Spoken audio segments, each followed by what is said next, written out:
We are almost halfway through. Today we're going to talk about some just basic lower extremity body weight training, okay? So I've got my friends here, they're helping me out. We are in the orthopedic rehab gym here at Vanderbilt University Medical Center. I'll be showing you more of this not long from now, but I just wanted to show you about 5 or 6 quick little techniques and show you what not to do, okay? So make sure you look at your PowerPoint, do your discussion and your quiz, okay? This is my friend Garrett. He's one of the athletic trainers here. He is also going to help me demonstrate this, okay? The first one we're going to do is just a simple double leg squat, okay? So I'm going to have Garrett do it correctly first, okay? So Garrett, go ahead and give me a good squat.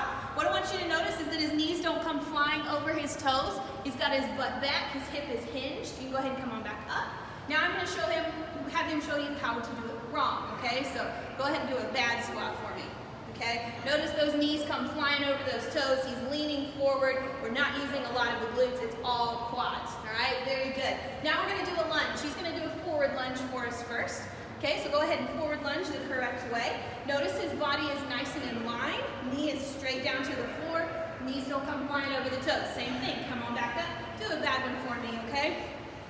Now notice how he's again very forward, knees touching the floor on the left, and that knee comes forward on the right, okay? Next one we're gonna do is a deadlift, okay? Very simple deadlift. We're gonna do double leg, lean straight over, and have him do a good one first, okay? So leaning straight over, down, okay? Got a good hip hinge going here. Notice that he's not flying forward or anything like that. Knees are still back over, past those toes.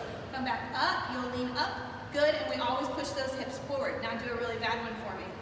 Okay, this is all what we call lumbar flexion. Notice his hips do not hinge at all. It's all here. Okay, that's not what we want. We want a little bit of hip hinge whenever you do this. Good.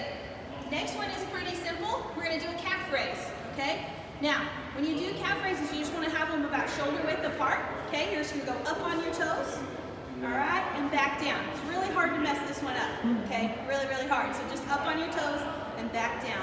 Now we're gonna do a clean, okay? What we call a clean. Very simple, very basic. Whenever you do a clean, you wanna make sure that you're hip hinging again, reaching down, and then you're gonna pull that bar up, okay? So it's a little bit of a hop, not a hop motion, but like a power motion, okay? So I'm gonna have him do a good one where he reaches down just like a deadlift, okay? With the bar, and then when he comes up, he's going to pop that bar up and notice the little squat at the end, okay? So if we do a bad one, he's going to basically lean forward with his whole back, then come back up, and it's just going to kind of hang, okay? It's not enough of a hip hinge, whole body exercise. And lastly, we're going to do a single leg squat, okay? The single leg squat, I'm going to let him use these TRX straps. These are found in a lot of gyms. Highly recommend them. They give you a little bit of balance, just what you need for practicing the single leg squat. Now the single leg squat, we got to really focus on our knee alignment, okay? Most knees will have a tendency to collapse inward, okay? So I'm going to have him do a good one for me first. We're going to have good balance, put your weight in your heels, make sure you do a good squat technique. Again, knees don't fly over, make sure that knee doesn't collapse in, bring it back up. Now we're going to do a really bad one, okay? His knee's going to collapse in, his hips are going to go wonky. Go ahead and show me that one, okay, Garrett? Yeah, that's not what we want. If you're doing that, you need to just completely stop, okay? So that's just a few body weight basics you can try at home this week. Make sure you're in front of a mirror or something like that so you can really check your form or have a partner or a buddy there to help you out, okay? Again, make sure you're doing your discussion posts and your quizzes. Email me if you have any questions. Have a good week, guys.